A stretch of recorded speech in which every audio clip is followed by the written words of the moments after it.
Hello, hello. All right, this lighting may be a little bit off right now because it's very dark and rainy today, so the window lighting isn't really helping me. So I have an artificial light. Hello. Thank you everyone for coming. Lucas, my brother, I told you you're not invited, so I don't know why you're in here. But thank you everyone for being here. It's been so long since I've done a stream. And yeah, I don't know, I just feel like I just finally felt like bringing it back. I've been thinking about it for a while, and then I finally was like I just got to do it. The time is now.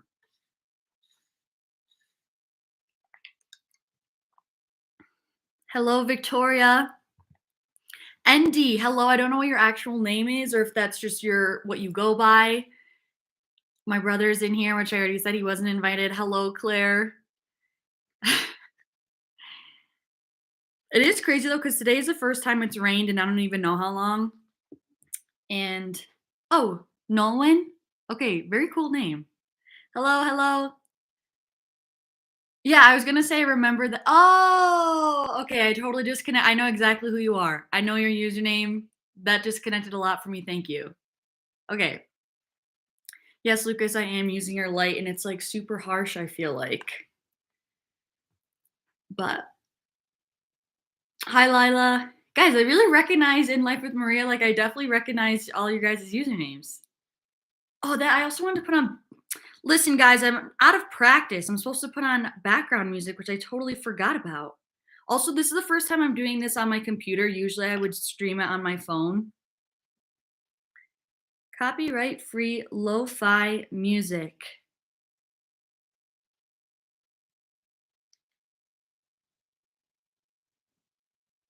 Please hold.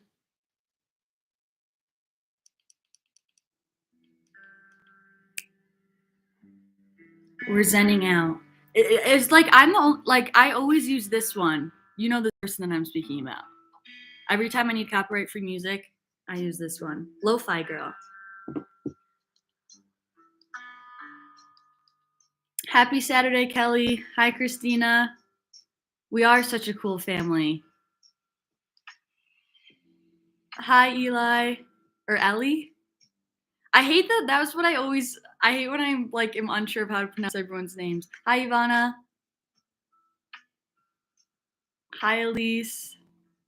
I love all the positive energy in here. I hope everyone's having a beautiful day as well. Hi, Ariel. Tristan. Biggest tips for someone who is wanting to start their own YouTube. I would say my biggest piece of advice for everyone is to just, above anything else, make sure that you are speaking your truth and sharing things that you are genuinely passionate about and things that you want to speak about, because that's the biggest thing that people can feel is like if you're passionate and invested and interested in your own content, that's what's going to help other people feel invested as well. And then for more tangible advice, I would say 100% consistency and just making sure you're staying consistent on an upload schedule as well. I feel like it's kind of can be challenging because it's so, you really are the boss of how often you upload. But my brother was the one that actually gave me this advice, is just to set upload days and like have those deadlines and stick to them. And you have to just be disciplined about it. And that's something that really helps with my consistency. But make sure you're posting a lot, speaking your truth, and just putting in your honest effort into your content, and other people will feel that, recognize that, and appreciate that. And I feel like that's been the biggest thing that has helped me. Thank you. My hair is actually wet. I showered, so I washed my hair for once. Actually, you guys, I've gone a whole entire week. I realize it's been a whole week from not washing my hair. And why, like, a part of me is a little bit proud of that, but then the other part of me is like, you're disgusting. So who's to say? Jamie, oh, thank you so much. Your hair looks so good like that. So glad you're live streaming, girl. Thank you so much. I appreciate it. I feel a little bit like this feels foreign. I looked last night. It's literally been almost a full year since I've live streamed last, which is like not good. Lucas, do it for the right reasons. Yes, Lucas Catania is my brother. He has his own channel. He's big into skiing, and that's the biggest thing. Like I think that's something that like everyone should reflect on because so many people are like, how do I get followers? Even here, like in the gym in Utah, like I'll have some kids come up to me and are like, how do I get followers? Like blah blah blah. And I'm like, if that's your only goal is to just to get followers, like you need to be asking yourself why. Because I think also the more that I mature and the longer I'm in the social media space, the more that I understand the actual impact and power, but I feel like impact's the better word that you actually have on people's lives. And like this isn't something just to like boost your ego and so that you feel more important and you can get like a centimeter of some sense of fame. Like it's so much deeper than that. This is so much realer than that. And this space and social media and the internet is really, really so powerful and has so much potential to really positively impact people. And it is a responsibility and it's a beautiful one, but like you need to be really ready and truly willing and like have the honest intention to use it in a positively impactful way. For me, like that's what I think is really important when it comes to social media. Hi, hi, hi. Hi, Lila. Do you see that Taylor Woods? Oh my gosh, yes. Did you see that Taylor Woods moved to Utah? You guys could do a video together. Yes, and honestly, last year, one of you guys was like, you should be friends with, I don't know what it was. Like, multiple people were like, you should be friends with Taylor Woods. Like, I see so many similarities with you guys. We follow each other on Instagram. She actually messaged me before she moved to Utah and was like, before she said that she was even definitely moving, said she was thinking about it. And so I gave her like I gave her a vibe check of Utah, and I can't believe she actually fully moved here. So yes, I have seen her. We haven't fully talked since she's moved here, but that would definitely be fun to do a little collab. I've never collabed with anyone, so. Aw, thank you, Tristan. She said, thank you. You're incredible. Love watching you. Ivana Lucas in the comments. Hey, I told him he wasn't invited, so like I don't know why he's here. Also, that honestly, the video that we did of me trying his workout, I think was one of my favorite videos I've ever done. And it just was really funny, and I'm really excited to continue making the video. And it also was really fun to be mic'd up in the gym. Like it felt so much more like raw. And I feel like I like my content to be super authentic and raw. So I loved having that component of me being able to just talk to you guys like mid-set and you guys actually being able to like just fully get the full experience of what it's like for me when I'm in the gym. Also, how is audio? Is everything, can you guys hear me? Am I lagging? Can you hear the background music? Is it too low, too high? I kind of want to move this light. I'm going to move it back and see if that helps a little bit. I feel like now it's not so harsh. Thank you, Claire. Audio sounds good. I love to hear it. Sending love from Germany. Thank you so much, Stella. I love how international our little crew is. Also, have I broke the saying of like the Live Fit League? How well does that flow? It's not like the cutest, but like I just love when things are a play on words. What time is it for you? It's 11 a.m. I'm on mountain time because I live in Utah. What time is it where you live? / where are you from? I should know this because we talk so often. Elise, bring the live streams back, dude. Great and accessible way to get the community together in a laid back setting. Yes, thank you for saying that. I appreciate that because I find also like for me, I don't know, just because Instagram just seems more instantaneous to me. So like I like to connect with people on Instagram. So like I'll do the Q&As. I try to do them like once a week, once every 10 days, once every 2 weeks. Such a wide whatever. But I try to do them like fairly often to connect with you guys. But like I realized not everyone from YouTube follows me on Instagram, and like I feel most connected to my YouTube community. Like you guys definitely know me the most if you are avid like vlog watchers. So I just feel like this makes so much more sense, and I've been feeling kind of disconnected from you guys lately. So that's why I felt like really called to bring this back because I think this will be good bonding for all of us again. We love you. Keep on going, sis. Thank you so much. You guys have no idea how much like your encouraging words mean to me. And I know it's like not all about that external validation, but just those words of affirmations like really do help me. Like, cause there's been days where I feel lately I just have been kind of feeling like up and down, I guess, with my confidence in this space. And it's like always on those low days, I like get a message from someone and I'm like, thank you. That's like really all I needed to hear. Yeah, I did collab with my brother. Hi, Nikki. Music is kind of hard to hear. I don't want it to be too loud, but I want it to be like not awkward silence, you know? What was the job you had before full-time YouTube? From Jamie. So I didn't have a job lined up. Let me tell you, I didn't have a job lined up, and I was graduating in May of 2021. And I always like knew in the back of my mind, like, this is what I wanted to do. Like Live Fit was always, I was just always passionate about the brand. I've loved social media, but I was always passionate about like Live Fit. And I always was like, you're going to turn this into a business, which I still have a long way to go. But that was always in the back of my mind. But like when I was in college and people asked me what I wanted to do, my safety answer was always like, oh, I just want to be on the business side of like a fitness company. Cause that was always my plan B. That's why I was studying business in school. But in the back of my mind, like I was like, I want to do Live Fit. Like, I don't think that's ever going to change.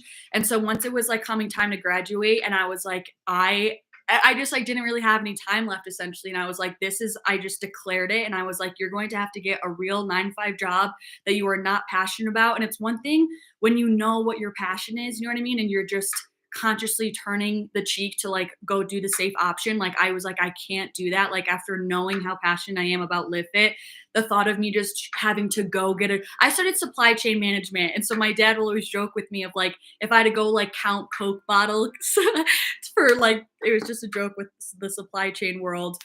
I was like, that sounds like my absolute worst nightmare. And so I just declared, like, I was like, you are going to be a full-time, like Live Fit is going to be a business and you're going to pursue this full time.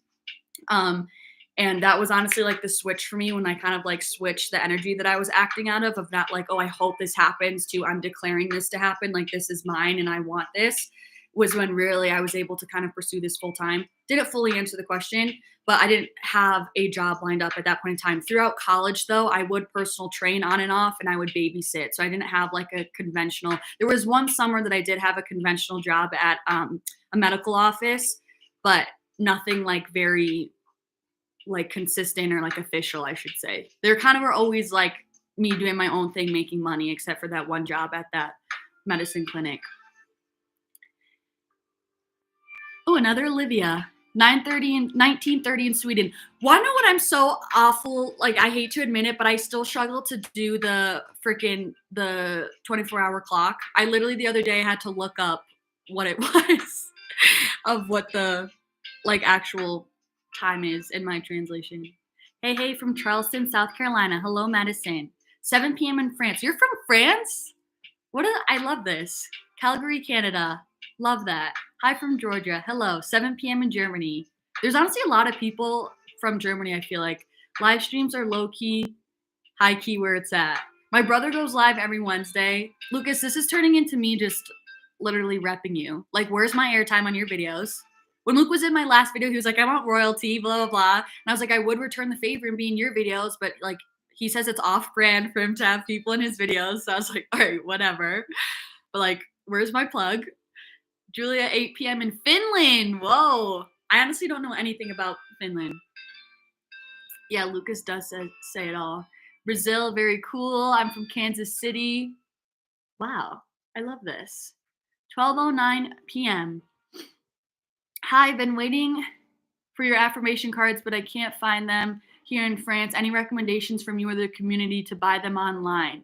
So I have a few linked on my Amazon storefront. I don't know if that's what you mean. I don't know what you actually mean by that. If you mean like in stores in France, but I have a few linked in my Amazon storefront, which is linked in like any of the description boxes of my YouTube channel. It actually might be linked in the description of this live stream. Let me know I don't have the same view as you guys, but if not, just go to description box of the other video and I literally have a spot in my Amazon storefront called cards. And I'll have some affirmation cards linked in there. The Dreamers deck is the one that's really popular that you guys really seem to like when I post it. And secondly, my favorite one is from Intelligent Change, and they have affirmation cards. It's the same brand that came up with the 5-minute journal. They're so good. I don't have them in my room here right now. I'm obsessed with them. The affirmations there are so good. Ariel, I'm moving back home from a year of living across the country. Whoa, very exciting. Do you have any tips for how to cope with closing certain chapters of life? You're talking to the nostalgia queen. I'm not going to lie. First of all, that's a huge move. So congratulations just in general. I'm a feeler, so I'm like someone who just needs to feel it. So like in terms of coping with closing certain chapters of life, like let yourself freaking feel it, dude. Like when I went away to Hawaii, I was crying for 5 days and I didn't even know, you know what I mean? There was a high chance that I was going to be back here, but I didn't know if I was going to end up staying or going somewhere else. You just really never know. Um, and for me, like that's what I just cried and cried and cried. And like, I just, cause I was able to recognize all of like the beauty that was around me here in Utah that I kind of started to get dull to me. I like remembered all of those beautiful things here. And yeah, my advice would be just to let yourself feel it, let yourself go through those emotions. Don't try to push it away, right? And use it as like a beautiful thing to remind you of how many just blessings are in your life, that you had the opportunity to live where you just were, and now you have the opportunity to be able to go back to a safe place and home, and that you still have a home to go back to. I feel like turns it into, instead of being sad about a chapter closing, it makes me feel really happy, nostalgic, grateful, and just like, oh, there's so much beauty in life when I switch that kind of narrative, when I look at it like that, of like, well, look at all this beauty around me, look at all these beautiful opportunities that I have the privilege of being able to live in life. Kind of switches that narrative for me. I hope that helped. It was pretty vague, but just honor that feeling is the biggest thing that I have to say. Say hi to Brazil. Hello, Brazil. I kind of want to go there. I feel like I would really like it. Ivana, I just wanted to say thank you because I started journaling again last year because of you. When I had a really hard time at the end of summer, I found your YouTube and it was the best timing. Stop. Those comments are the ones that make me want to cry because that is so sweet. And I'm so happy for you. And I love that. That's so cool. And I'm happy that it's been powerful and impactful for you. I've honestly kind of been off my journaling grind. I've been way more into meditation this summer, but I love that you've been resonating with journaling. That's the thing. I just had a conversation with a girl about when we were doing a coaching call about how to not feel pressure to do like any one sort of mindful practice, like lean into whatever feels good and what resonates with you. And so like if right now and it's been journaling for you, stick with journaling. But for someone watching who's like, I just can't get behind journaling, like what's wrong with me?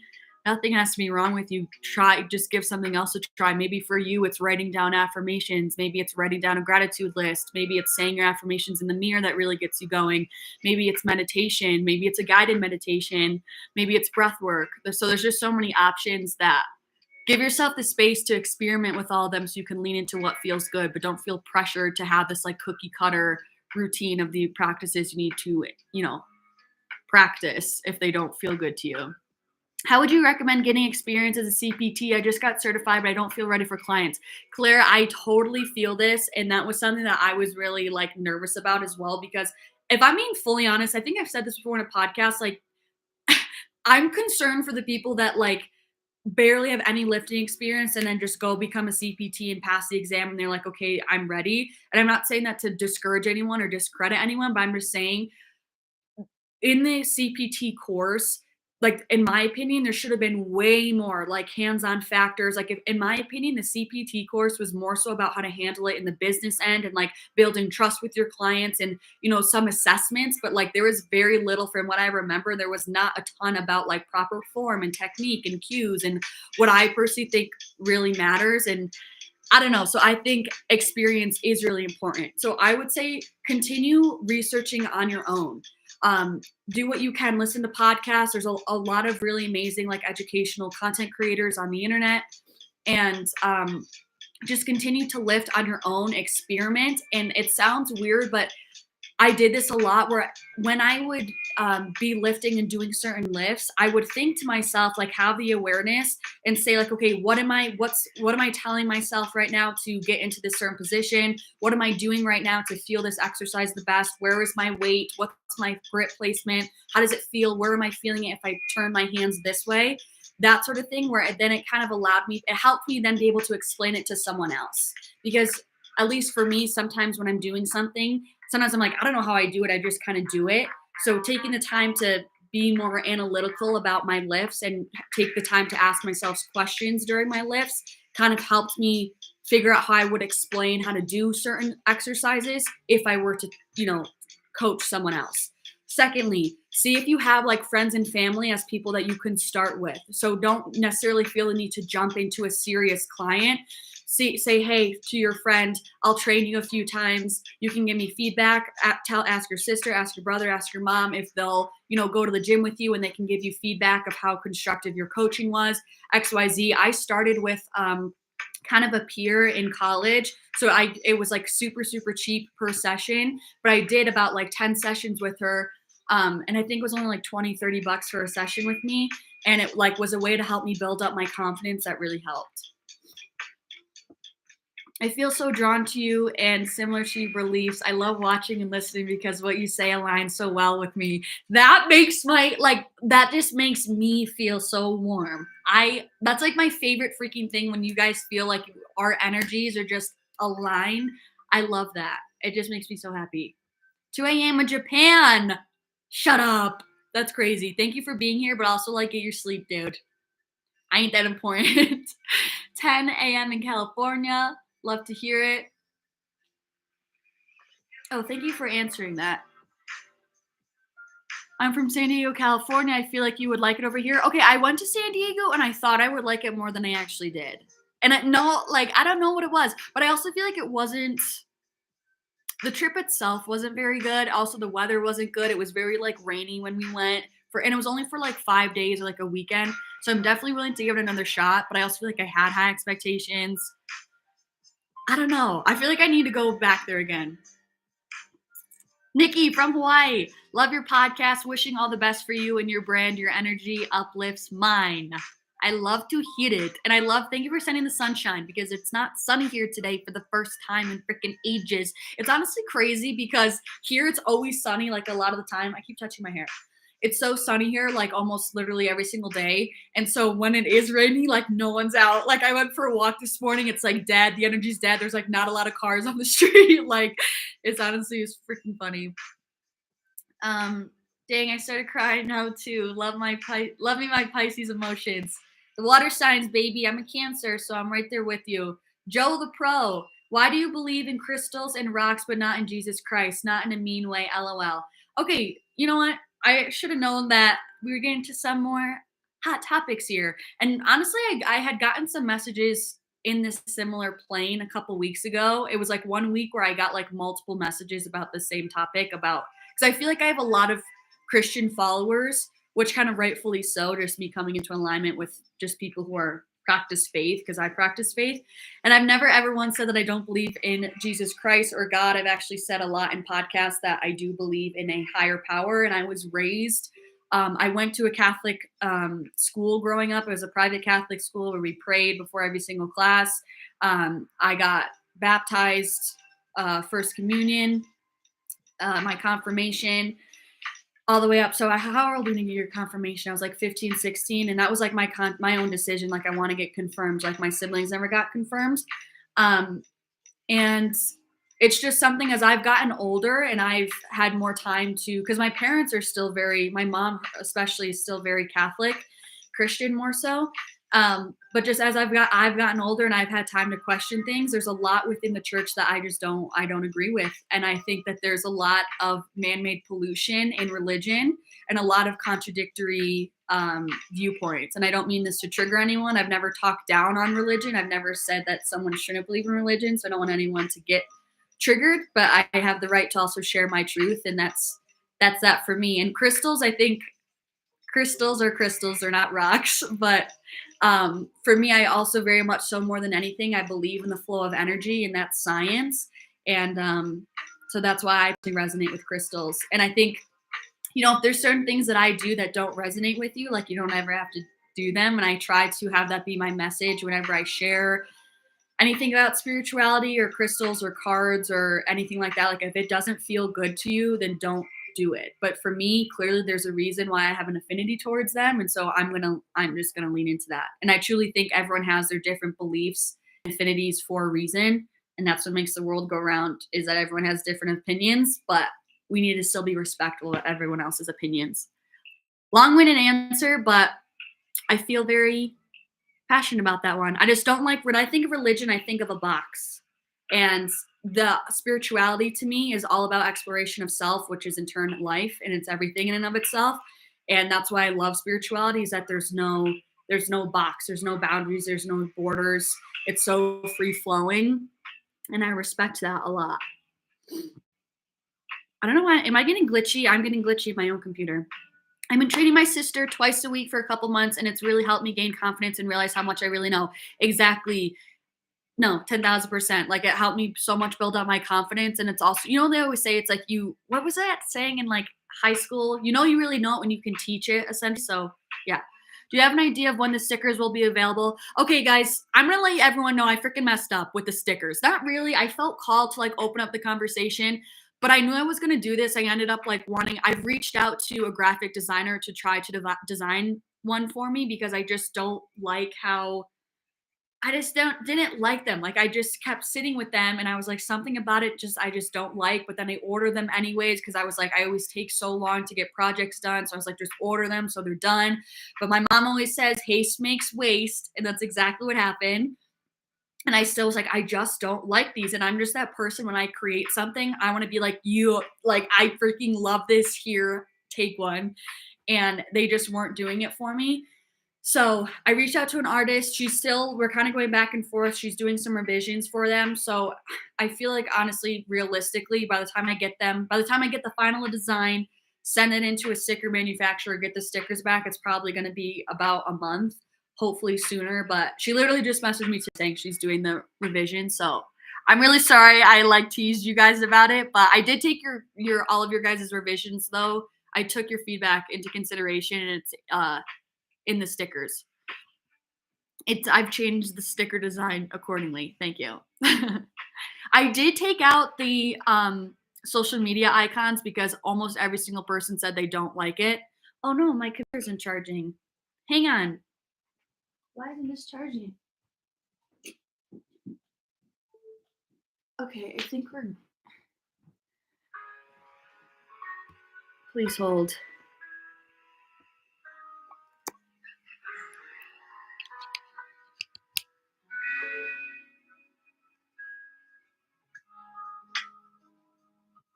Yo, this is serious because my computer's on 6%. If Lucas is still on this live stream, oh, it's charging. Okay. I was going to say, Luke, if you're still here, come up to my room. Okay. Let me get back to my spot.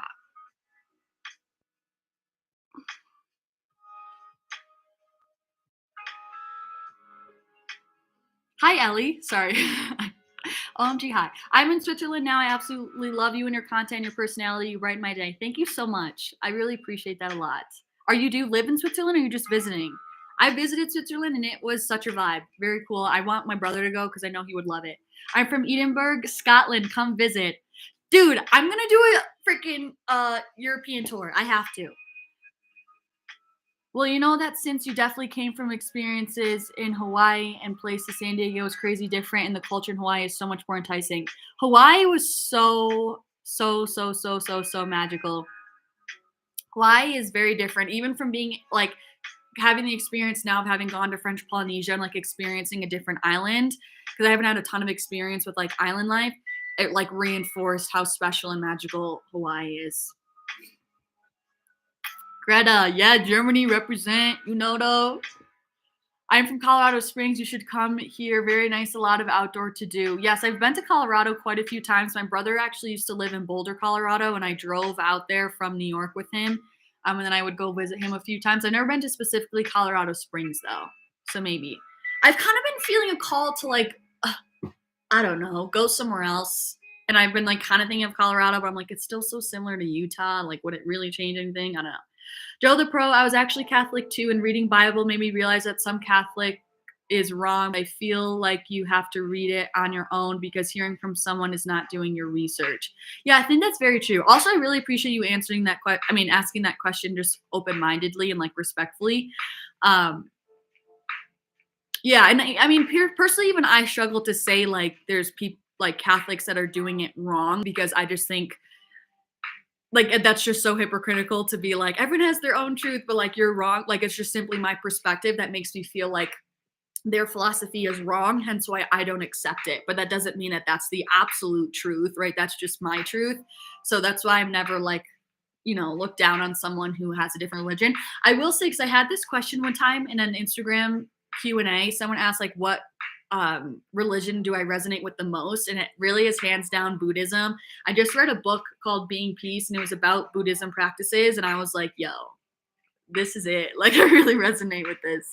But yeah, definitely, doing your own research is different than just like taking what someone else says. Cause I feel like that's kind of my issue with the church, is just like passed down, he said, she said. And like not a lot of people think for themselves of like, does this make sense? Like, should this be punished in the way that this is, blah, blah, blah, blah, blah. So yeah, I agree. Girl, the way you handled that comment though. Thanks, Claire. Oh, that's hands clapping. I thought that was a wave. I thought you're like, girl, the way you handled that comment. Like, no, thank you. Maddie, have you ever counted macros? If so, how would you recommend starting and maintaining a healthy relationship with food while counting? Really good question. I have counted on and off for a little bit. The most I've ever counted was for 8 weeks straight, which was like, that was an experiment in and of itself, which didn't really go really well. I just didn't enjoy it. But I have counted before, but always short term. It was never something I was like, oh yeah, this is how I want to live my life.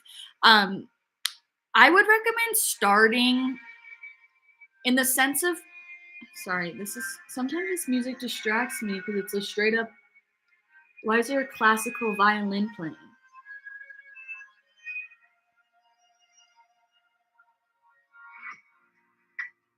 Okay, anyway, I would say in terms of recommending ways to start in order to maintain a healthy relationship with food, I think you guys know everything I always preach is mindset, mindset, mindset. So like, you have to always kind of do what you can to maintain that awareness of like, this is just simply a tool for me to help me reach my goals. This is not something for me to get consumed by. This is not something for me to look at food as numbers now. And just kind of maintain that awareness, I think, will help you kind of create that space between getting engulfed by counting calories. My recommendation for everyone who's, whether you're starting or trying to wean off of counting calories, do it slowly. So maybe if you want to start by counting 3 days a week, so you still have, the other 4 days to still be able to practice your intuitive eating, food freedom, that sort of thing. And then kind of work your way up into doing it full time if that's something that you're looking to do. But I think the biggest thing for me was reminding myself like, this was just simply a tool. It's not something to get consumed by. It's not something for me to live my life by. And again, having some free days throughout the week and having opportunities for you to practice intuitive eating helped me not get so consumed. Joe the Pro, I respect it, and you right out. Everyone does have different beliefs. Appreciate you answering that. Yes, of course. Thank you. Appreciate your what do I want to say? Respectability. Your respect. I don't know. I need to get my period back. It's been over 2 years, but I don't want to stop working out. Do you have suggestions? I'm kind of desperate. Okay, when it comes to getting your period back, anyone with HA, which everyone listen up, because I know there's so many chicas right now who are listening who are like, I don't know, but I think, I don't know if I should have, and you're like, I'm birth control. It's important to have a regular cycle. It just is. Again, I'm not a doctor, so don't take anything I'm saying with medical advice. Obvious disclaimer. I'm not a YouTuber and doctor on the side. But I will say it is important to have a cycle. Not only that, it's important to have a regular and consistent cycle. So if you have very sporadic cycles, right? Someone who maybe one cycle your cycle is 45 days long, and the next time you get your period, your cycle is only 21 days long. That's something that needs to look into. I'm not saying any of this to alarm you guys, but it is an indication that something is imbalanced hormonally. Your hormones impact everything. Your hormones are super important. Everything you do, and specifically your training and nutrition, are directly impacting your hormonal levels, which is impacting the rest of how your body operates. So this is going to apply to a lot of people. You don't need to necessarily have no period. You might have sporadic periods, and this advice is still going to apply to you. But specifically to get your period back, you don't necessarily need to stop working out. And this was something that I personally did, was I turned a lot to walking and just more low impact, low intense methods of exercise.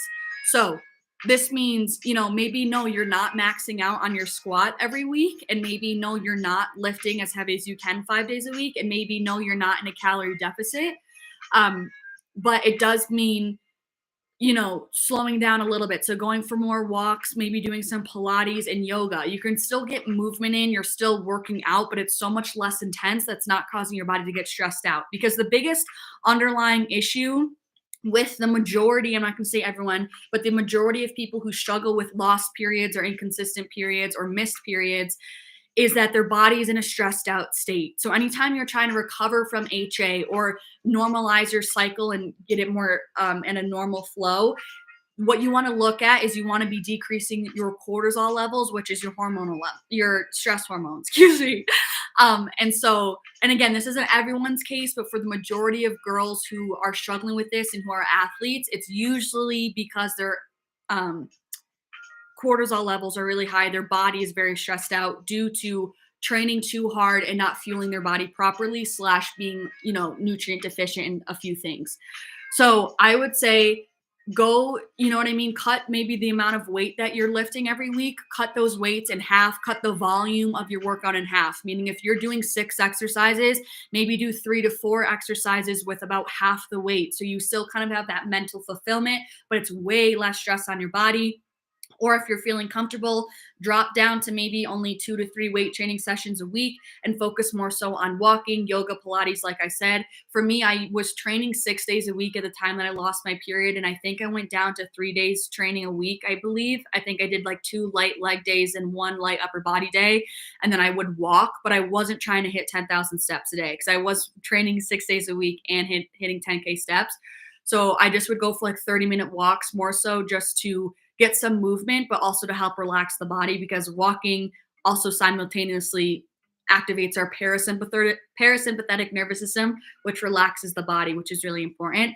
So I'm giving a really detailed answer, but I know so many girls struggle with this, and I'm just impassioned about it because I went through it, obviously.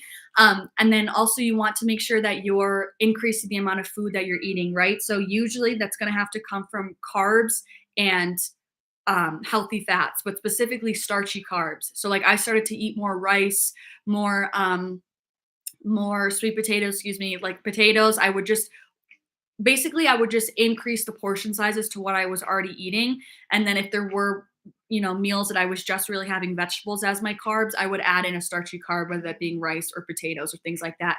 Healthy fats are super important. So nut butter, avocado really helps me, omega-3s specifically, which are coming from, you can get that from salmon, but also like chia seeds, flax seeds, hemp seeds. I still religiously add chia seeds and hemp seeds in my diet every single day now, and I really can tell a difference. Like when I was in Hawaii and I wasn't eating them, I really could tell a difference, that I could tell that I wasn't taking them. Or you can also supplement with a fish oil or like omega-3 supplement if that's something that you feel called to, but I'm always an advocate for looking for whole food sources as well. And then stress management in general. I meditated a lot. I would affirm to myself that my hormones are balanced, my period is back, I have a regular period, as crazy as that sounds. Kind of manifested it coming back, but it worked. Within 4 to 6 weeks, I got it back. So any advice on how to stop late night binging? I don't restrict myself throughout the day, so I think it stems from older bad eating habits and emotion overload. Interesting awareness, Ariel. I appreciate that. Any advice on how to stop late night binging? I don't restrict myself throughout the day, so I think it stems from older bad eating habits. I would say if you aren't restricting yourself throughout the day and you do feel like you're getting enough calories in, so you shouldn't, you know what I mean? So it's not like coming from that where you have like these just craving overloads from kind of being not fully nourished throughout the whole day, then that does make sense if it's kind of like more of like a mental programming, like, oh, it's late night and you just associate that with eating. For me, everything is mindset. So the fact that you have that awareness is a beautiful step one. But then I would make sure that you are keeping that awareness in the front of your mind. So like at night when you have that urge to binge, have that awareness of saying, hey, I feel an urge, an out of control urge. And again, I always struggle to answer these questions because I've never was diagnosed with binge eating. So I don't want to like speak on an area that I don't have the right to speak on. But from my outside viewpoint, it may be easier said than done, but like have that awareness in the moment to say, hey, I have an urge to binge right now. It's late night. Clearly this is a programming in my head. This is a habit that's just kind of is coming out of impulse. But after you have that awareness, you now have the power to stop that impulse and rewrite that narrative and change your course of action. And I know it sounds annoying and some people are like, ugh, but blah, blah, blah, blah. But that's really what it comes down to. Like you do have the power to stop if you mentally believe that you have the power to stop. So kind of say, hey, and maybe ask yourself some questions. Am I hungry right now? No. Okay. Well, did I eat enough today? Yeah, I think so. I didn't really ever restrict myself. Do I think I was low on any sort of macronutrient that's making me still feel unsatisfied or unsatiated? Did I get enough protein? Did I drink enough water? Did I have enough fiber? And kind of taking a more analytical approach always helps me specifically if I'm kind of struggling with nutrition decisions. But I think that might help you take it a little bit more logically so that your emotions aren't overloading you and you're just not purely acting out of emotion and continuing to binge eat, if that makes sense. I don't know if that's going to be actually helpful. Luke roasted my stickers too. My brother said that I roasted stickers too because he made stickers that I didn't feel like went with his brand. I'm never going to be able to live this down because Lucas doesn't give me a cartoon vibe. Okay, there, I said it. He's like way not in that vibe. Like he's way more like, I don't know, steezy, kind of like not serious, but like stylish. And so I wouldn't ever assume that he would have a cartoon sticker. But I said if he resonates with it and he likes it, then just go for it. But someone made it for him. So I was like, whatever. That was a year ago and he's still bringing it up.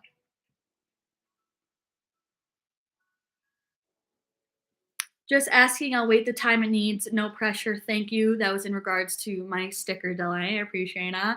Advice on how to handle following your passion, but parents aren't on board. Wow. Okay. Life with Maria. Let me tell you something. This ain't easy.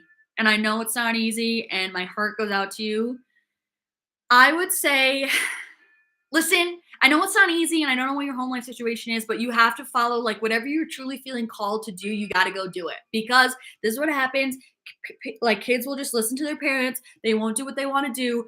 And then they end up building resentment towards them later in life. And then it's like, okay, what? So now you're 40. You still want to do the thing that you wanted to do. You never know if you were able to, you never knew if you were able to do it because you never took the chance to pursue it. So now you're always wondering if you did. You're kind of pissed because you just were trying to follow what your parents said. But eventually you're trying to fill a void that really will never be filled. Or you're trying to fill a role that will never be filled because it's an illusionary role. Like it doesn't truly exist because it's not you. So if they want you to do something else with your life or be this type of person, or they don't agree with whatever passion that you have, they're asking you to be someone that you're not, which is someone that obviously doesn't exist. And so I literally was just listening to a podcast about this morning that then that's when you have that midlife crisis, the quarter life crisis, whatever, or you do achieve whatever your parents wanted you to achieve. And now you're 50 and you still feel absolutely miserable because you just were playing a role this whole time.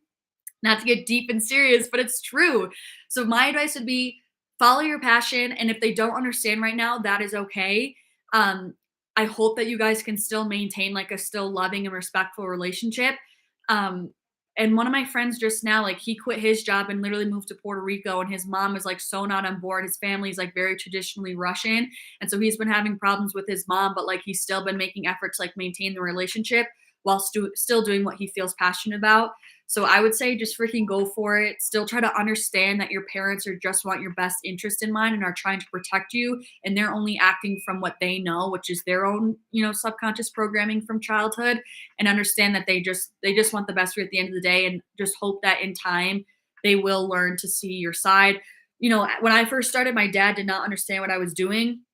The more I kind of succeeded with it and like it became more of a real tangible thing, the more he was able to get behind it. And now he's my business partner, basically. No, but I just run everything by him. I live in Canada, but I'm Swiss Canadian.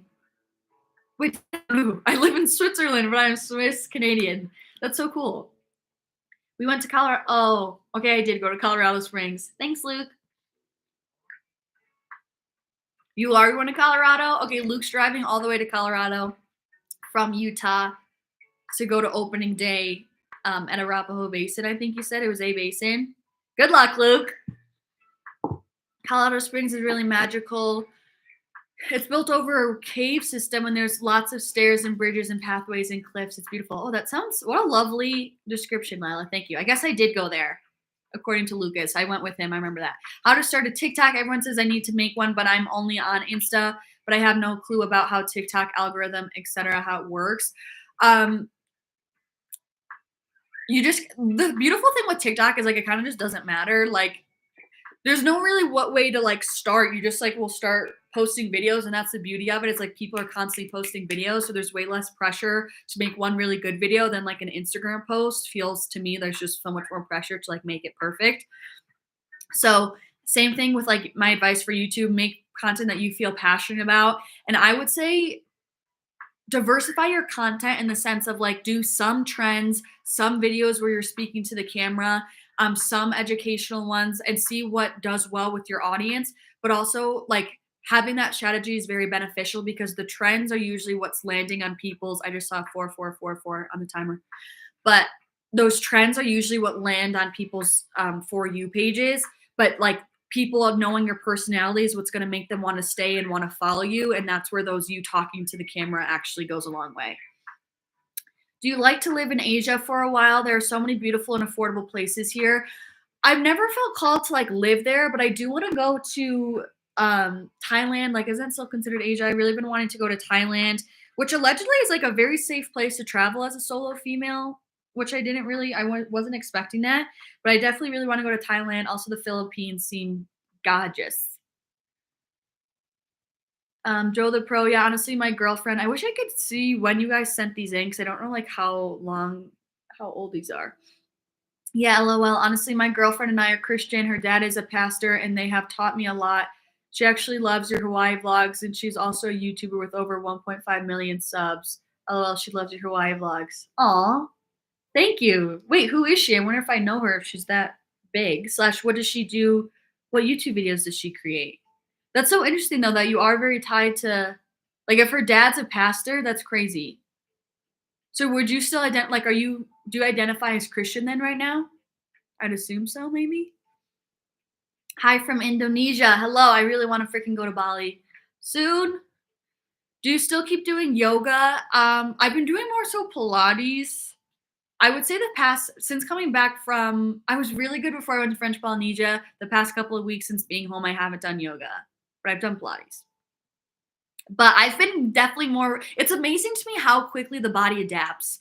And I feel so much more flexible just for me doing, like, I was really consistent with yoga for like about a month before I went to French Polynesia. And I feel flexible as fook. Thank you so much for the detailed answer on how to get your period back. I truly appreciate that, of course. I know it was long-winded, but I'm happy to get help. Oh, I skipped somewhat. Hey, Liv, love you so much. Thank you, I love you too. When should you start seeing results, muscle definition, and fat loss after being in a calorie deficit, eating loads of protein, etc., and strength training? So this is really going to depend on if you're someone who's very new or if you're a well-conditioned athlete. But I would say if you're someone who's new, honestly, regardless, no matter what new training protocol that you're putting in, I feel like 4 weeks is a pretty good standard. Like that should be enough time for your body to actually respond to whatever like protocol and stimulus that you're putting on your body. I know you have created other videos like this, but maybe you could create more content towards getting your period back, really detailed, like how much to eat, how much exercise to do, etc. Yeah, that was more so I documented that like when I was truly going through it. But I definitely can do more videos about that now. Sometimes I just feel weird about it because I'm like not actively going through it. But that's why I wanted to, like, I made that video when I was in Hawaii and I didn't get my period for those 2 months. I made a video about that. Just kind of like bring you guys through the long-term effects of HA. Also, though, if anyone listening wants more like personalized advice, this is a big reason why I'm also doing those coaching calls, is because you can give me, you can let me know what your actual training protocol is, what you're doing, and I can give you more personalized advice. Again, I'm not a doctor. It's not going to be medical advice, but from my personal experience, I can give you some more so guidance, I guess is a better word, and give you more insight into what I did specifically in order to help you get your period back. And that's all linked. You can just go to my Stan store, but it's also linked in the description of like literally every single one of my videos. And again, I think it should be in the description of this live stream. I don't know.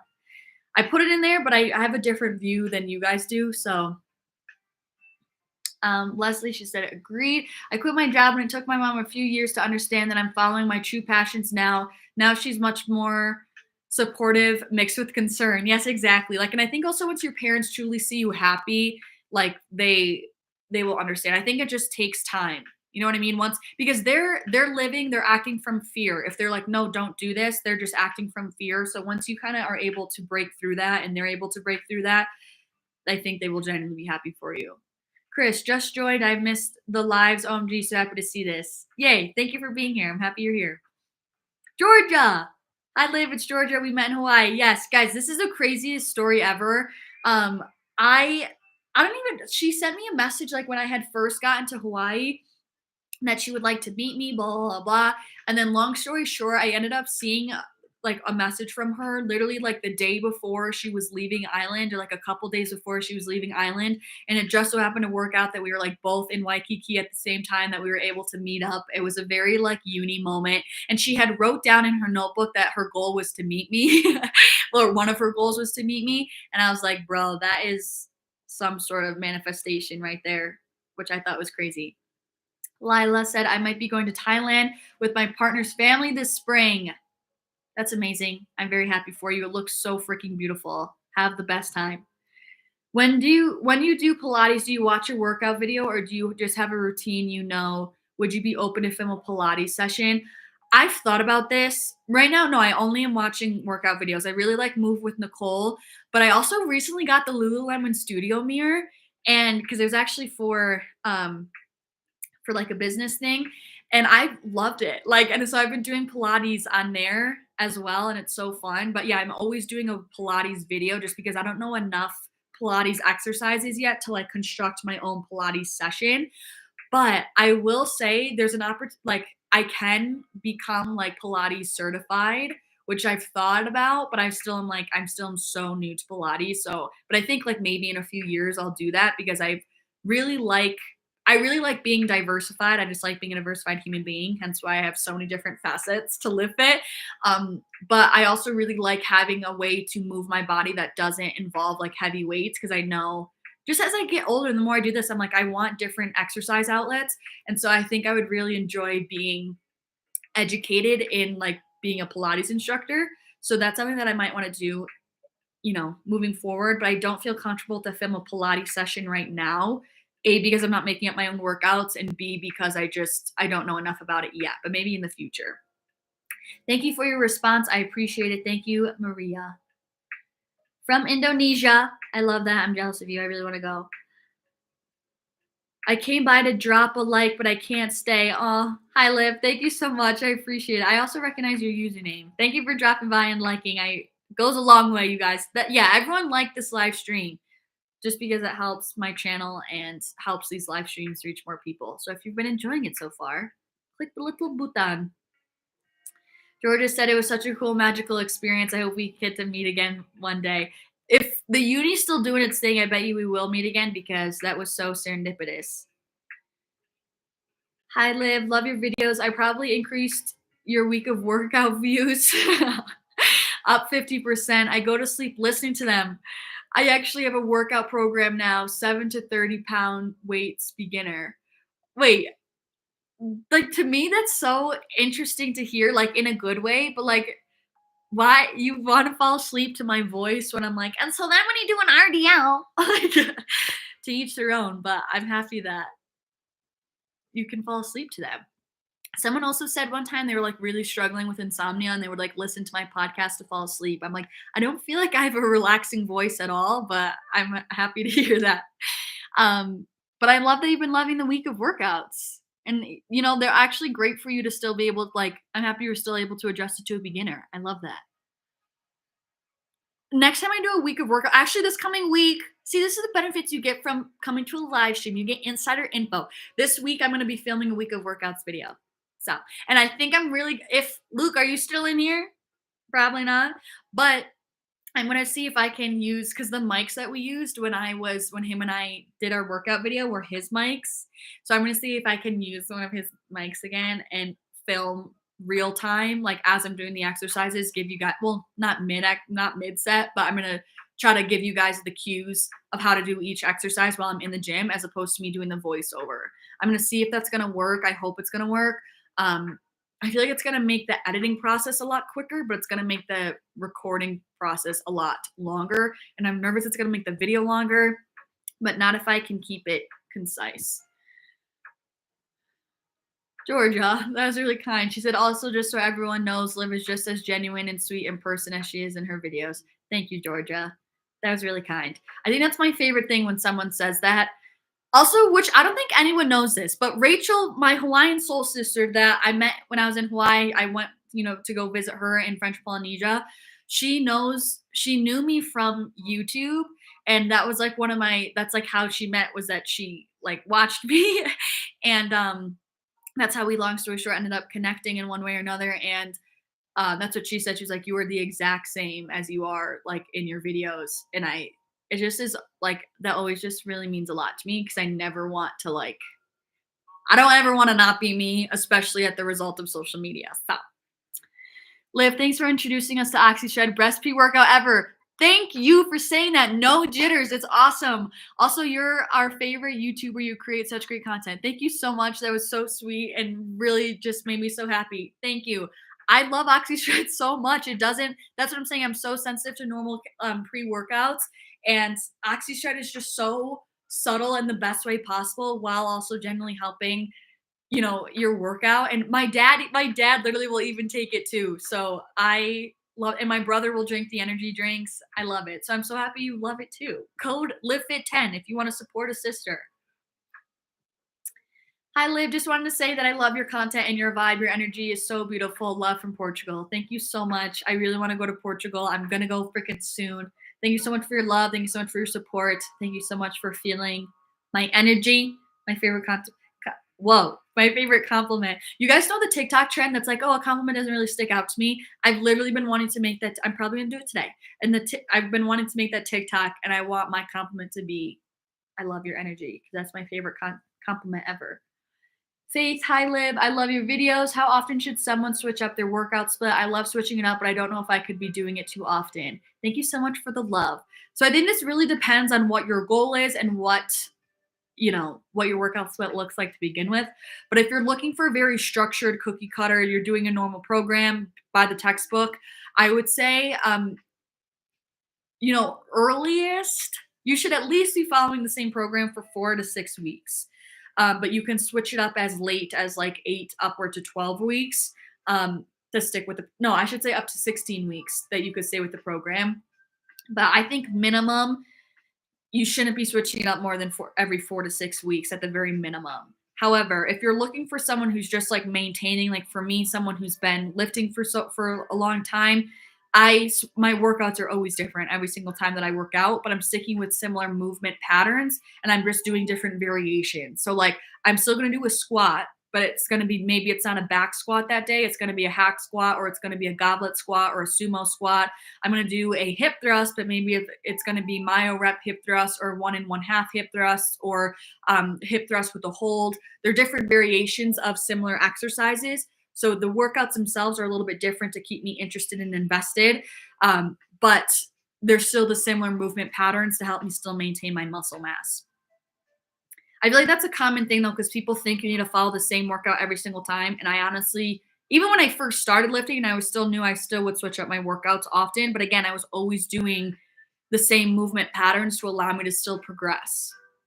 I don't know if everyone would agree with me on that, but I'm like living proof. Like, I never followed a specific program that I wrote for myself that I did the same workout for 8 weeks. Like, I didn't in the very beginning, and I made so much progress. I just would train really freaking hard.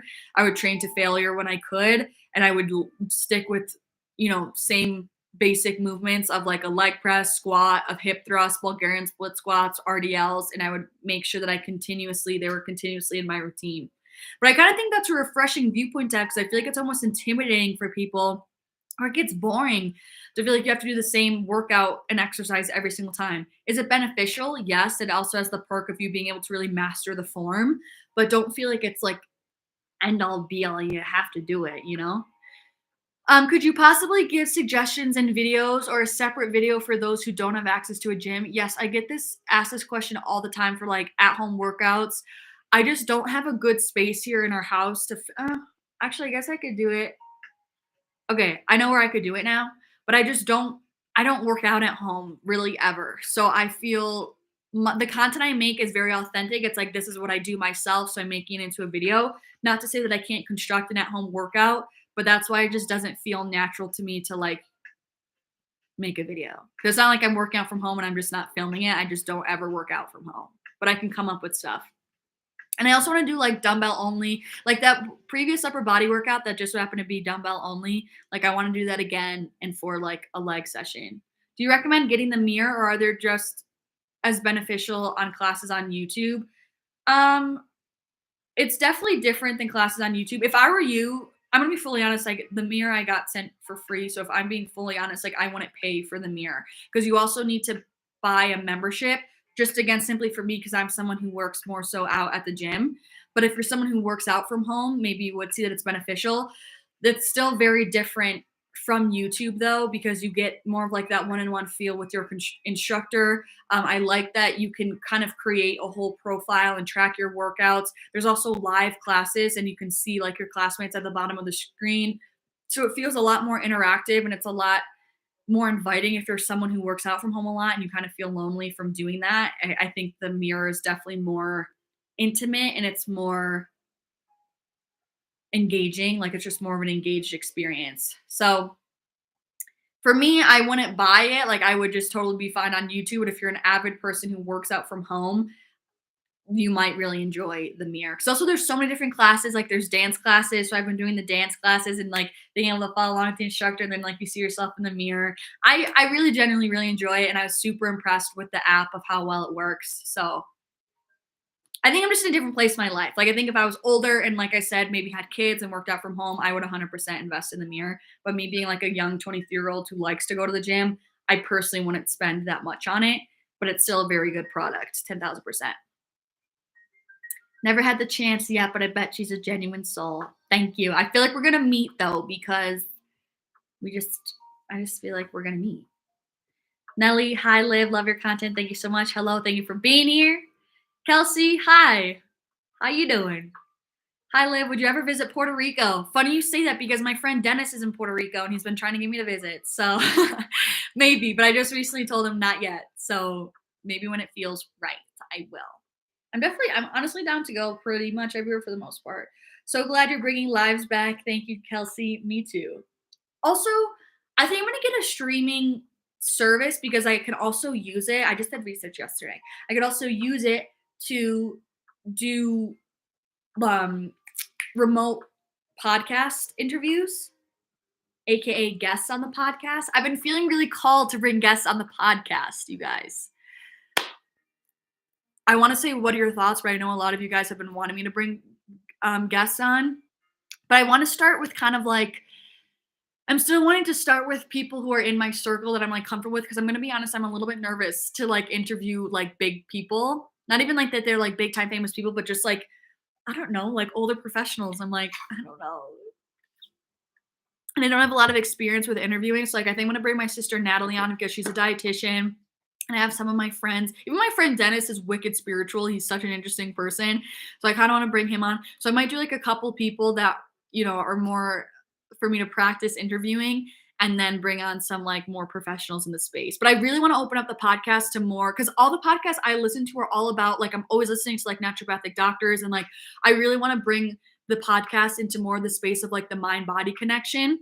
I think would be really fascinating because I'm fascinated by it and just how like just I want because I've always that's how I picture Live Fit is like it's everything all in one and I have the part of me that's super spiritual. I have the part of me that's super gym rat. I have the part of me that's super like physiological health. I have the part of me that's very mental health. I have the part of me that's very energy body. And so I want to bring all of that. And I really want the podcast to explain from a science standpoint how everything truly is connected and how emotions can cause disease and how emotions and mental health impact your physiological health and vice versa.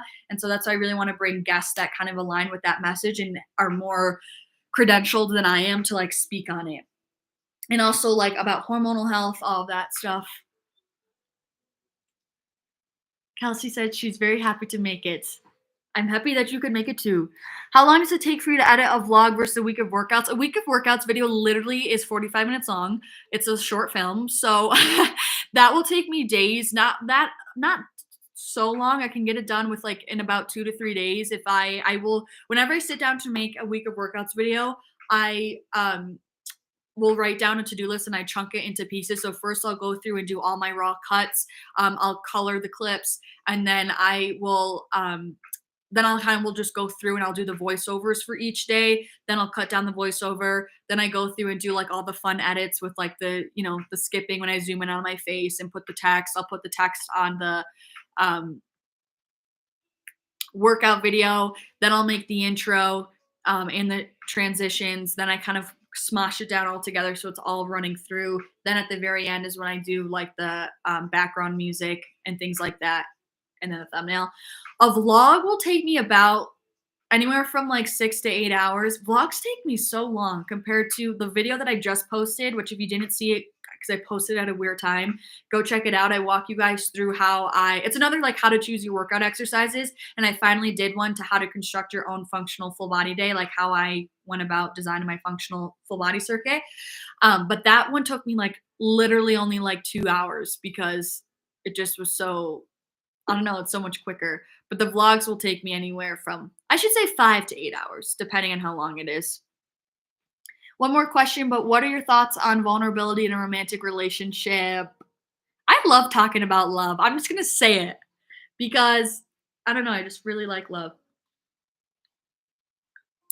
What do you mean, though? What are your thoughts on vulnerability in a romantic relationship? Do you mean like emotional vulnerability? Do you mean like, should you be vulnerable? Should you not be vulnerable? I don't know if you're still here to clarify that question. I'll give you a second, but I will come back to it if not. Lila, we don't mind long videos. The more explanation, the better. Okay, good. Sometimes, but it's also hard because I feel like you guys that are here are like my loyal people who like really care about my videos. But like in terms of my videos and like the normal YouTube space when people are just coming in and out, it's like if they're too long, or they like I draw out certain points that maybe you guys might appreciate the details on. Usually there's people that will get bored of the video and then click off, which like doesn't help me grow, which I know isn't everything, but like at the end of the day, I'm still trying to like make this be my living and like grow and make a business off of it. So it's really the fine line for me of like keeping those long videos to, cater to my loyal audience, but not too long where they're like turning away people that are new and don't really care about how long I can explain things.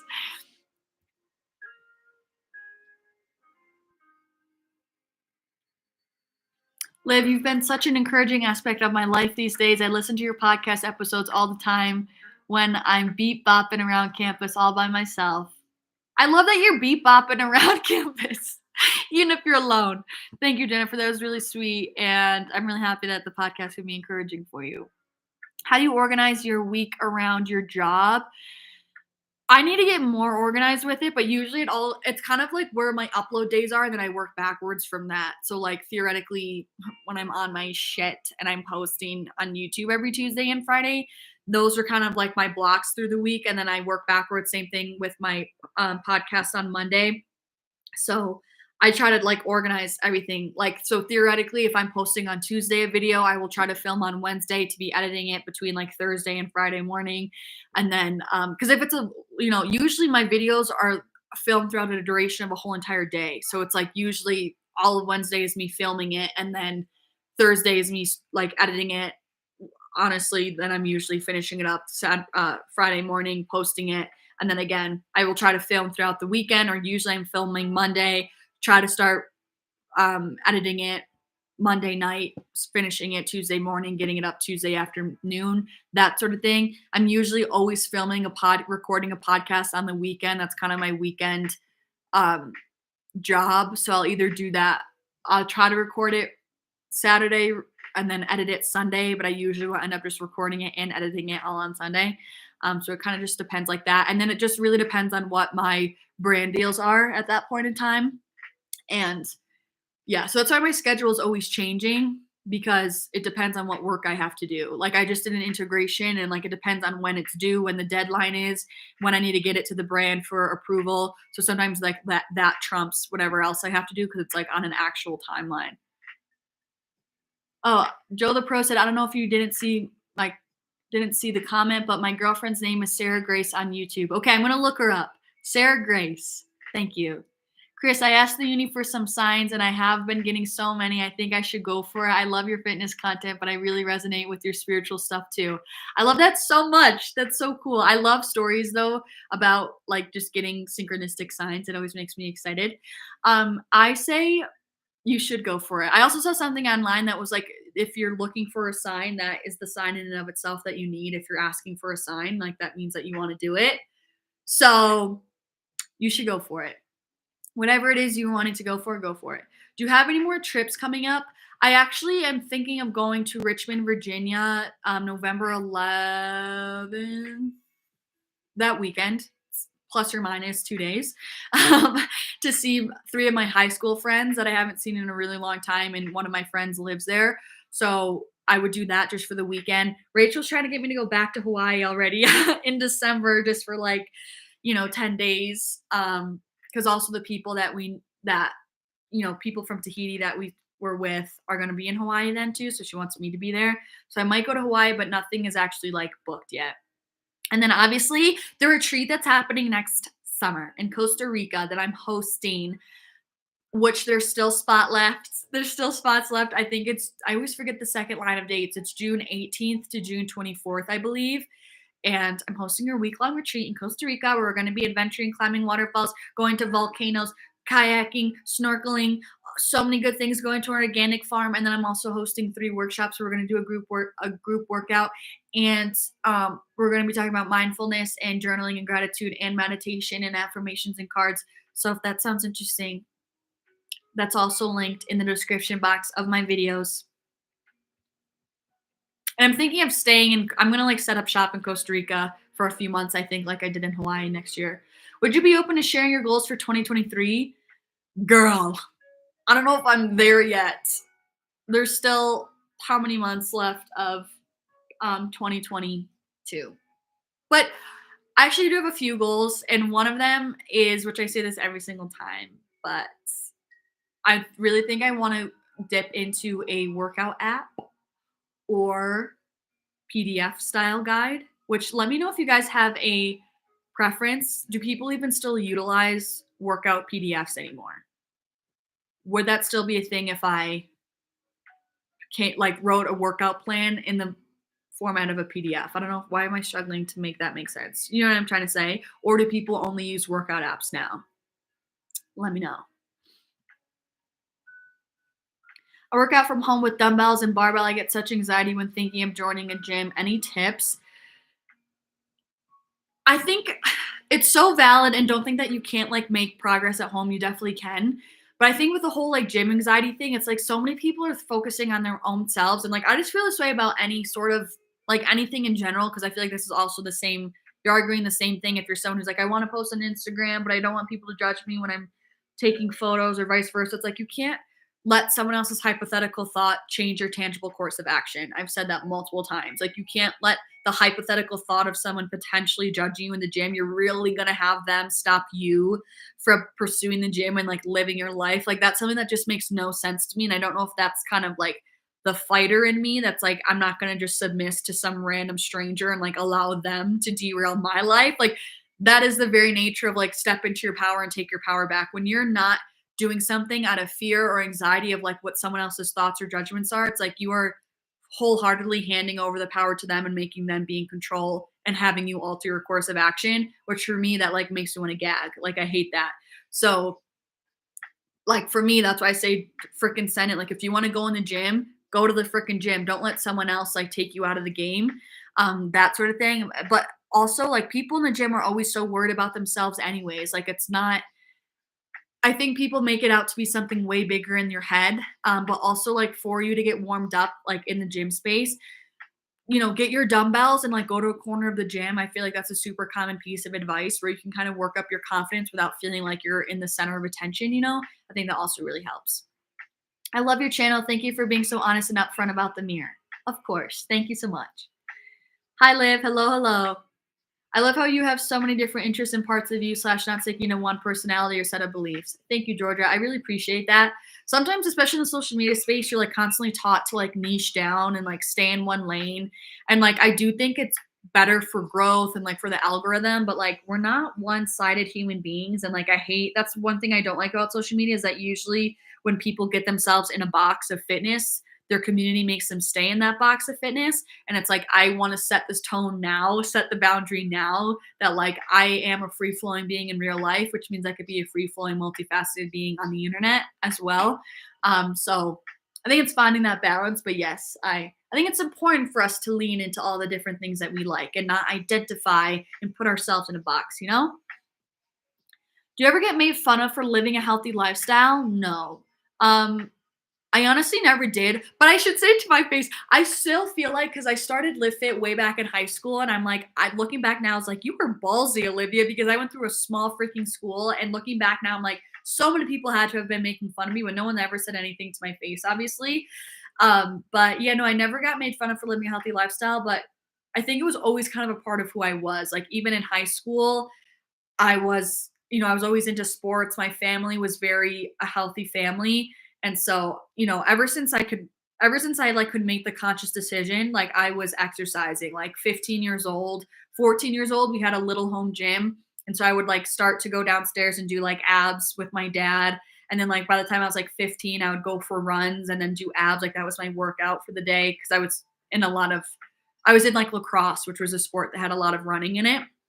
So it was always kind of a part of who I was. And so I don't think anyone really ever, I freaking owned it, bro. And I still own it. I love that part of who I am. Like, I don't mean that in a cocky way. I just mean that in full confidence. Like, I feel so empowered all the time. And I love that this is something, a part of me that will always be there for me to empower me and to comfort me and to give me a sense of familiarity. Like, I'm so thankful for that part of who I am. I love the functional full body video. Definitely going to try it next week. Good. I'm really glad. I know it was a little boring because it's so educational, but I'm glad it could help. Sorry, yes. Oh, this is the clarification to the romantic one. Emotional and physical vulnerability. I've started dating someone 3 months ago and I noticed I'm struggling to express myself and be vulnerable in those areas. So, Maria's original question was, what are your thoughts on vulnerability in a romantic relationship? And so she said specifically emotional and physical vulnerability because she's struggling to express herself and be vulnerable with her recent new partner. I again also was kind of just listening to a podcast on this a little bit. I would say there's so much strength and beauty in vulnerability, and it saddens me and pains me in our generation that we are taught that like vulnerability is weakness / we so many of us have such a strong front and are so disconnected from vulnerability because it's a safety mechanism. We're trying to keep ourselves safe, or we fear that we're going to get hurt if we open ourselves up like that. And I just wish we could erase that from everyone. I understand it's still like a safety mechanism in terms of like evolution, but I think it's so important to be vulnerable emotionally and physically. And I'm also like seeing, I remember this was back in high school that I saw this graphic that was like, there's a lot less pain if you close yourself off to, if you're not vulnerable, there's a lot less pain, but also a lot less love, which is so true. And I've just always been someone to feel like all the beauty comes from just opening up and letting yourself feel. And like, yes, are you at greater risk of being hurt? Yes. But just like that graphic said, you're also at a lot more risk to not experiencing love in all the same depths that you could if you were open. And I think there's so much beauty in that viewpoint of like, listen, I'm okay with being hurt because I would so much rather be able to experience the full depths of love.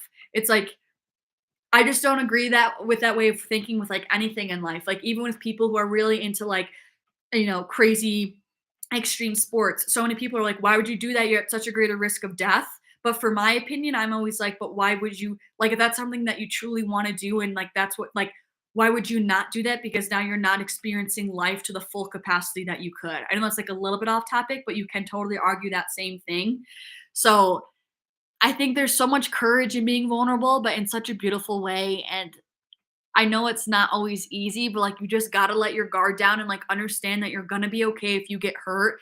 You've been okay when you've gotten hurt before. And I always say like you don't ever want to allow the world to make you turn cold. Like there's something so beautiful about that kind of innocent, open-hearted nature. Um, that you were like before you experienced kind of the hardships of life and you were able to stay open with your partner, like before you had your first heartbreak. Think about who you were then and how open you were and how just innocent and free you were with your love. And I'm not saying to have a lack of boundaries, but there's something really beautiful to be said about being able to fully let in all that light. Because in the process of you trying to close out and push away all the darkness or all the pain, all the hurt, you end up also closing out and pushing away all the light. So I don't know. I feel like I didn't give you a tangible answer, but I just think it's so, so, so important to always stay open and just act from your higher self. And like your higher self doesn't get closed off from hardships. Like when you went through hardships and it made you feel harder to be vulnerable in those areas, that was like your fear mechanism, right? That's like you from acting out of your ego and sense of like past programming of saying, I was hurt previously, so now I need to act this way to protect yourself. Your higher self doesn't callous from hardships. Your higher self grows from those experiences. Your higher self understands that that was all conspiring for your greatest good. Your higher self understands that whatever pain that you experienced was a reflection of that other person's own hardships that they were going through that they need to heal from. It has nothing to do with you. And your higher self is someone who always is able to remain open and still be able to give love, from a free flowing state, not in a conditional state of saying, well, this hurt me, so now I'm not going to give love now.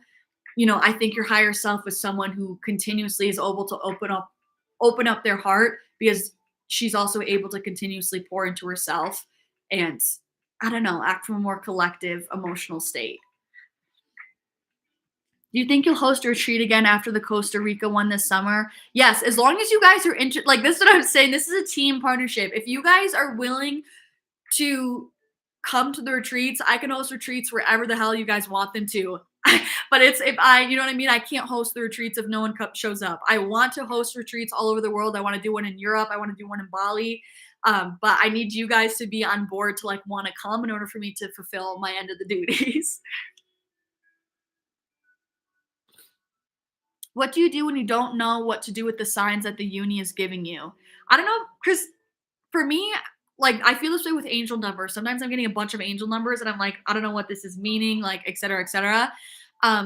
For me, I know not everyone's gonna agree with this, but like this is why I like cards. Like I like to use cards, specifically tarot cards, because for me, it's not like a witchy thing. It's a way for me to communicate with the higher realm of my angels, my spirit guides, the uni, spirit, whatever you guys want to identify with, whatever you believe.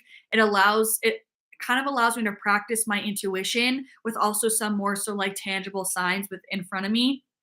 And yeah, I don't know. It's kind of like I feel like it's like gives a method of communication for my guides, which is what I personally believe in, and like for the uni to communicate with me.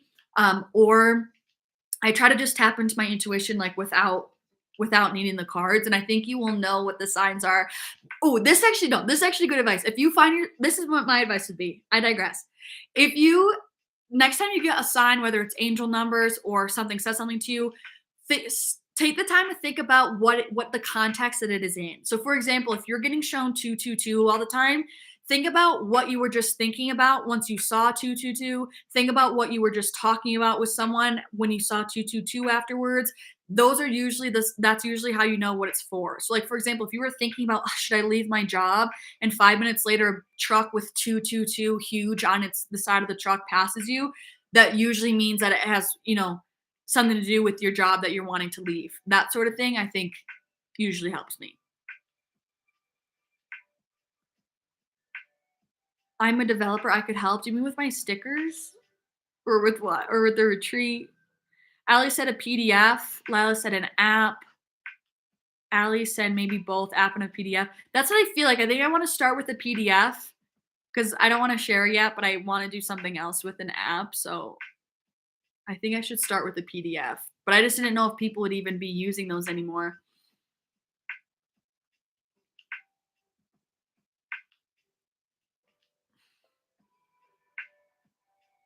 Are you going to be doing anything such dressing up for Halloween?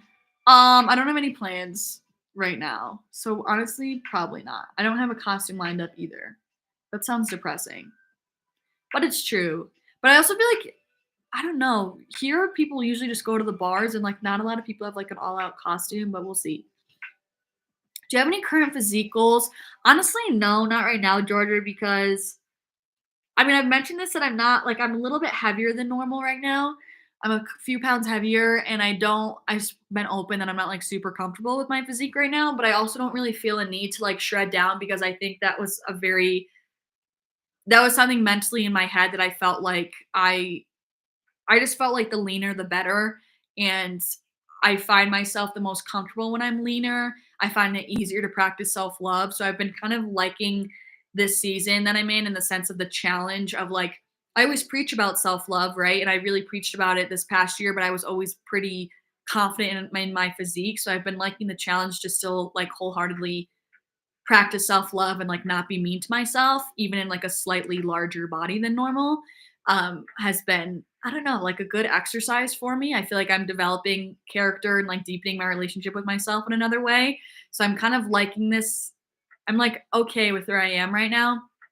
And I also think I can benefit right now from a little higher body fat in terms of hormonally, my hair health. I've been trying to have my hair grow because I think I still was experiencing some lingering effects of like HA because I know that um, stuff like that can be very delayed. So I know that my hair health is always better when I'm eating more. So I don't know. I'm kind of like just okay with where I am right now. I have one of Sarah's Day's guides on PDF and I love it. I find it so useful and I look at it really often. It's there, it's not going anywhere. Also would be easier to do on your end. I totally agree. Okay, thank you. That was a great feedback because I just haven't been sure if there's even still something people use.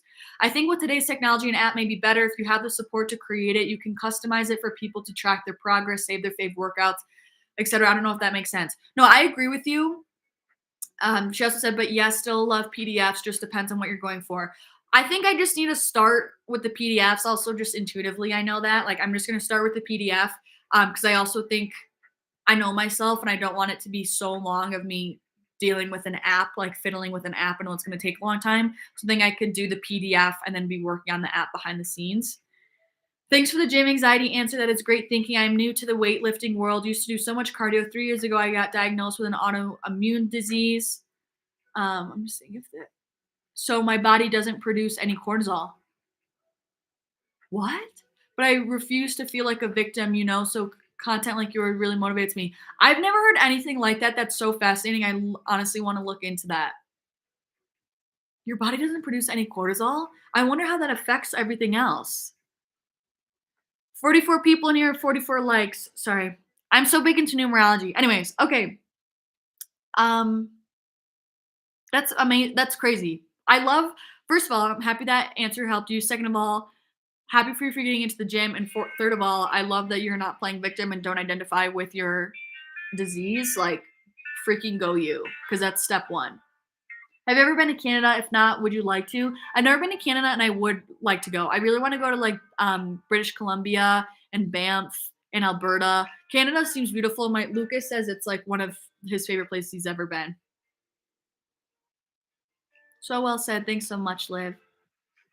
You're welcome, Maria. I hope that helped. I know that was kind of all over the place, but I just believe in that. Like, I just feel like that's the easy thing to do in life is to shut down and push people away. That is the easier thing to do is to block off your emotions, not feel it, not deal with them, and not let people get close to you. Like, there's so much strength in beauty and just like being this like, I just like get this visual of like someone who's just so like assured in their power and just has so much love to give because they filled up their own cup and is able to see people with unconditional love and be like, just because you hurt me doesn't mean I'm going to hurt you back. Just because you hurt me doesn't mean I'm going to now close off to this person. Like, I've always loved that idea of like remaining open. And like, that was something when I got cheated on and when I was in high school, like that was a big promise that I made to myself. Like, don't let this make you turn cold because I was so beside myself. Like at that point, that was my first ever love. And I was so innocent. Like I was like, what is even betrayal? Like, how does someone betray someone? And still to this day, that's the saddest I've ever been.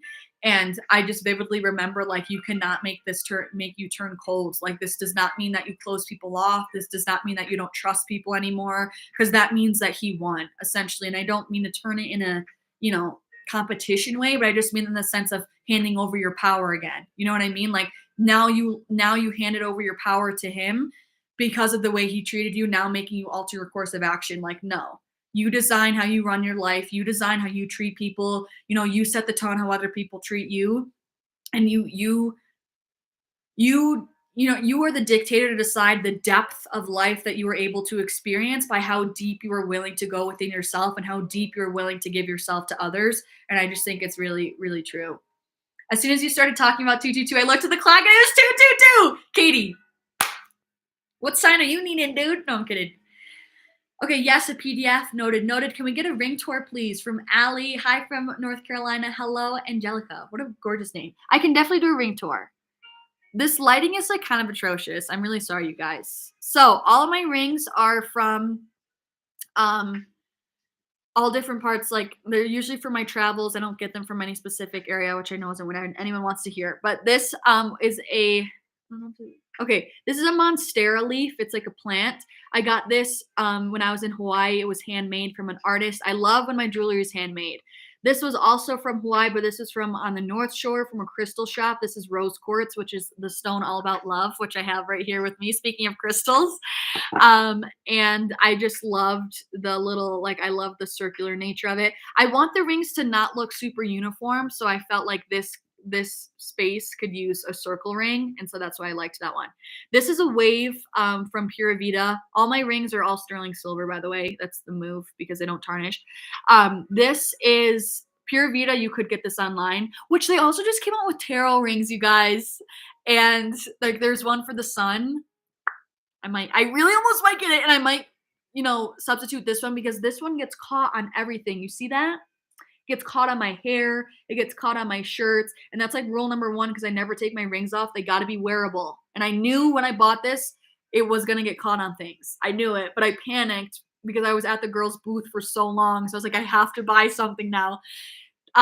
This is, I think, my all-time favorite one. I also got this one in Hawaii. It's sea glass with a little mermaid tail, also handmade. I went to that home market specifically to get this ring because I loved it so much. I saw it on her Instagram. Also homemade. Is that the right word? Handmade. Homemade in her kitchen. Handmade. Okay, these two are 2 separate rings.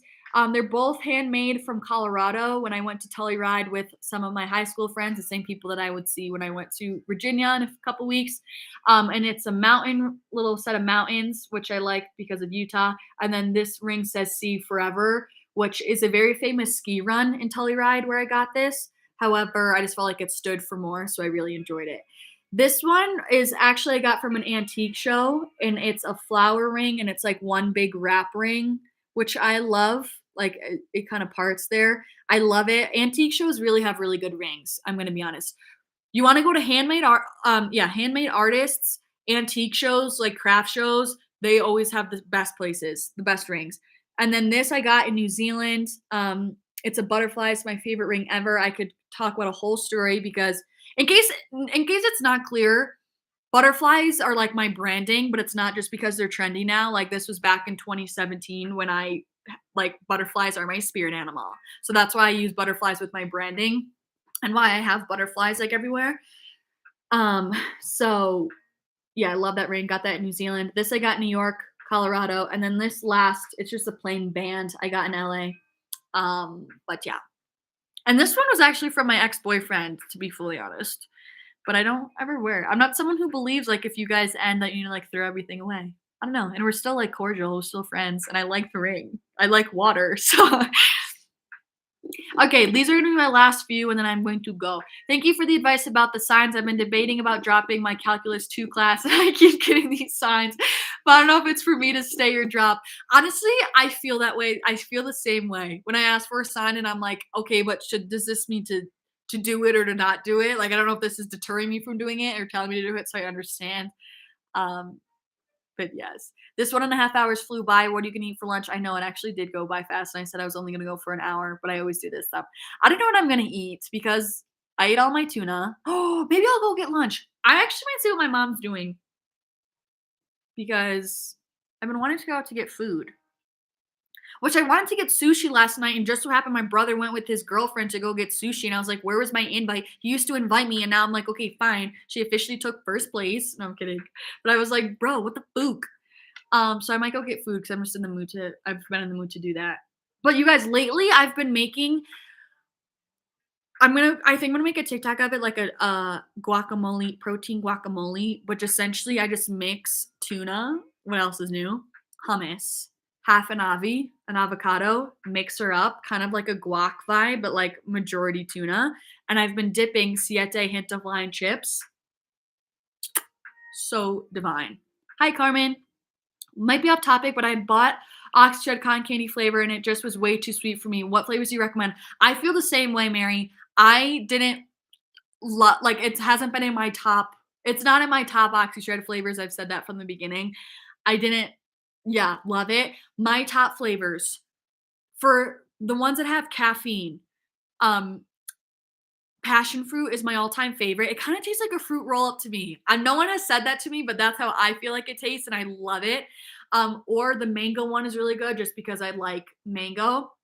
And then if you're looking for like the OxyShred Energy cans, two best flavors hands down are Bahama Breeze. I always say Baja Breeze, but it's Bahama Breeze and Guava Paradise. Divine. For non-stim, my favorite one is Strawberry Sunrise and then Kiss My Peach. Both of those are so good, but Strawberry Sunrise is like GOAT. I love it. Do you ever watch movies? What is your all-time favorite movie?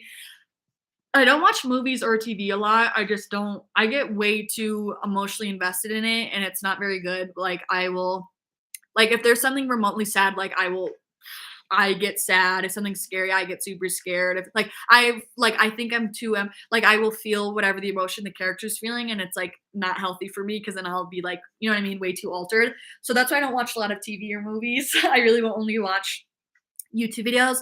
But with that being said, Grease, all-time favorite movie. Step Up with Channing Tatum, all-time favorite movie. I used to love like dancing and like play stuff. So like I love dance movie. Play as in like theater. So when I was younger, so I loved Step Up ever since I was like 16 and I still will like it. But those are my two like iconic ones. Step Up and Grease. I also love the Pink Panther with what's his Steve Martin. That's just a stupid, iconic movie that I laughed so hard about when I was little with my friends. What do you think about creatine? Creatine, super nothing against it. I think it's amazing for a lot of people to take. Super highly researched supplement. It's already naturally occurring in red meat. It's also just it just helps our muscles like acquire more energy to perform better. Super safe supplement. If you're someone who's really looking to boost your performance and muscle growth, highly recommend creatine. I just haven't, when I did take it for a few months, I'm not 10,000% honestly. I totally experienced an increase in my power. I felt more than anything. I felt way more explosive. My numbers went up just with strength. But just right now, I have the creatine. And I almost started to take it, but I just I don't really want to gain any more muscle right now, to be fully honest. Like I have kind of hit my threshold with like how much muscle I want on my body, which I feel like is demonized when you say that on social media, but it's just true. So I don't really feel the need to like take it, I guess. Do you listen to podcasts at all? Yes. I love Heal Thyself by Dr. G and the Mindset Mentor are iconic ones for me. But then also I've been listening to a recent one I just found, Manifestation Babe. I like her older stuff, but I just recently found her. Also, Vibe Higher by Taylor Stone is a pretty spiritual one that I like. Thanks for all the advice. Love you so much. Of course. Thank you for coming, Ariel. Thank you for the live I watched while I did my workout. Oh, Georgia, thank you. I'm fascinated by you guys who can like listen to my podcast or like listen to this live stream while you work out. Like major props. I would not be able to concentrate. Thank you for the live, of course, Nelly. Thank you so much, everyone, for coming. Thank you for bringing back the lives. Hope you do more from time to time. Have a great day. Let's talk to you soon. Thank you so much. I really appreciate all you guys for being here. I kind of am very open to doing them weekly or maybe bi-weekly. Maybe I'll do them twice a month. Two Saturdays a month, every other Saturday. Maybe that will be a good one instead of just jumping in with every single Saturday. But we'll see. I really enjoyed this. I love speaking with you guys. Thank you for coming with questions and spending time with me. Sending you so much love. And yeah, thanks for supporting me, and I'll talk to you guys soon. Hasta luego. Have a great day. Hugs and kisses times 10,000. Okay, I'm leaving. Everyone enjoy your lunch if you guys are eating lunch, or your dinner, or your breakfast, or your sleep if you need to go to bed. Okay, see ya.